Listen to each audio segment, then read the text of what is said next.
You ready? Yeah, I'm ready. Okay. Good morning, Patrick. Good morning, how are you? Very good. And we'll talk a little bit about the big races. Hang on a second. You gotta Okay. closer to him, less Okay. close to you. Got it. Thank you. And go ahead. Good morning, Patrick. Good morning, how are you? Very good. And we'll talk a little bit about the big races coming up this weekend in a moment. But before we do that, just want to get a little of your background. Started riding in Barbados. How'd you get to Canada? Yeah, actually my brother Anthony, he was begging me from the time I was apprentice. I was having so much a great time in Barbados. Keep on saying no, no, no. And after 3 years, I get to realize that I need to move on. And I told Anthony I want to come up here, and he said, well, I was begging you ever since, so I couldn't refuse the opportunity anymore.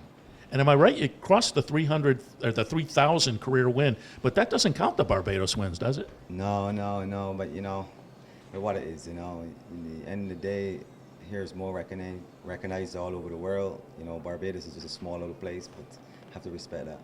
Absolutely, they have good racing down there as well. So I'm all for putting those on the career resume. We'll see if we can get Equibase to take a look at those. Talk a little bit about, you've been here obviously a while now. One of the highlights, certainly, we were talking about this morning out on the backstretch. The last Canadian Triple Crown winner, Wando, you were on board. Talk a little bit about your memories of that stretch.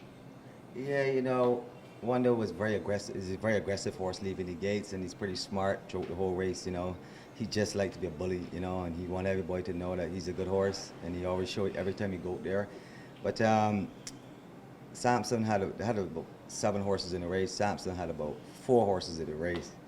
You know what I mean? And by the time he leave the gates, he was wanting the lead, and then he take the lead, and then had about 2 guys also wanting the lead. You know, and I put him behind one, and one of the most sweetest things about riding that race was I would say about a mile out. Landry was on the lead. Landry was on the lead.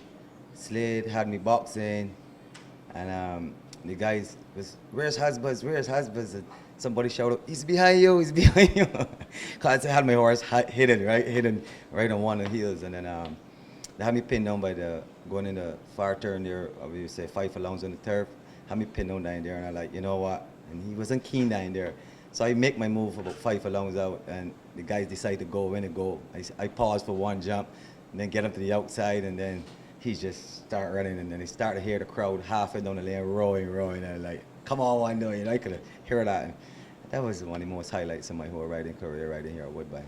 Yeah, we had, as I say, the discussion on the backstretch, and the comment was it was the loudest they'd ever heard here. Talk a little bit about the 3 different surfaces. Well, actually, back then, it was essentially 2 different surfaces, but dirt and turf, and how you come into a race and maybe change things up given the surface. Actually, you know what?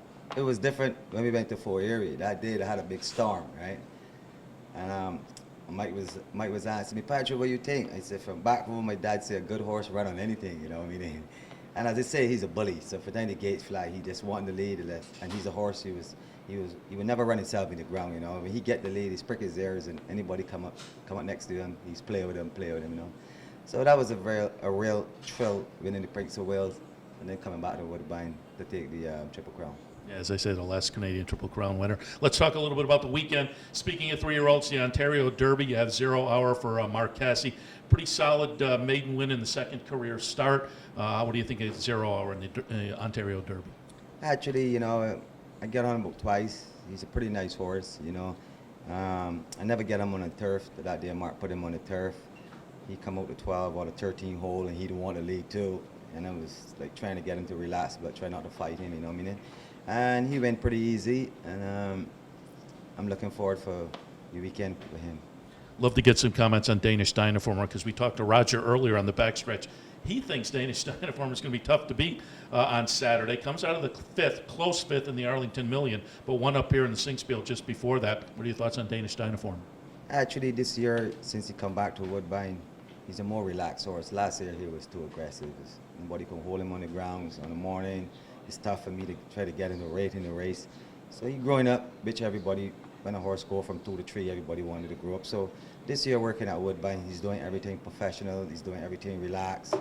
Unfortunately, the Arlington Million, I was watching all the races throughout the whole day because, you know, actually only ride one race, and it was more showing you it was like middle speed. It was winning all the races, you know. And he's so much a classy horse. We went in the gates, he's number one. I make sure his legs is perfect because I went in the gates first. The first jump he landed on his, he went straight down on his head, you know what I mean? And I couldn't do anything, I just had to sit. And I had to wait till everybody go to the top of the lane and then make my move through the crowd, you know. And he just get beat. But straight after a while, he was out front, very pissed off. And I couldn't even get him to stop after the race. The outrider had to stop him for me, you know what I mean? And so it was just one of them days. So we're just looking forward for a good performance on the weekend. Talk a little bit about, I'm excited to hear your thoughts on the summer on Saturday, Summer Stakes. Conquest Fahrenheit, that was a really impressive debut win. Wins with a 91 buyer over yielding turf. So if we get a little rain, that won't hurt that one's chances at all. But talk a little bit about Conquest Fahrenheit. You know, as they say, you know, all these horses cost a lot of money. You know, when Mark put his hands on them and he helped backside there that who worked for Mark, just like any other, you know, any other outfit, they pay a lot of attention. And then when they get in my hands and they go there and they get on them, and you know, I try to work with Mark. Mark tried to work with me, saying which horse is good, which horse is not good. But at the end of the day, Mark got to please all the owners, you know, and the owners, nearly every owner want me to ride a horse, so Mark's got to try to juggle me, and he's trying not to. I want to ride this one, ride that one, because it would be a little conflict, you know. So, you know, so far everything is going well, and as I say again, you know, just lead to the race here now, and hope that perform just as like the last start, you know.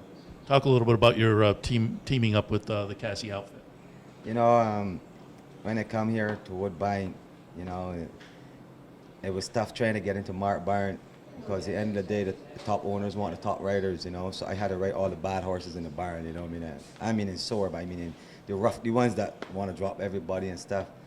So it was a hard way to get up there where you get and get Mark owners and Mark self with confidence in me, you know what I mean? And I'm so proud for the last 18, 19 years with the success I had with Mark, and he took me from California right back down to the West Coast, East Coast, and we've been big races all over. So I'm happy and proud, you know what I mean? And my dad passed away when I was 16 years old, so moving to Canada, and I become like an adopted son to him, you know what I mean? And a real relationship has shown everybody in the world how good we has done, you know? So I'm proud every moment that he put me on a horse. Yeah, doing a great job overall, and good luck on the weekend. All right, thank you. Thanks a lot. Thank you.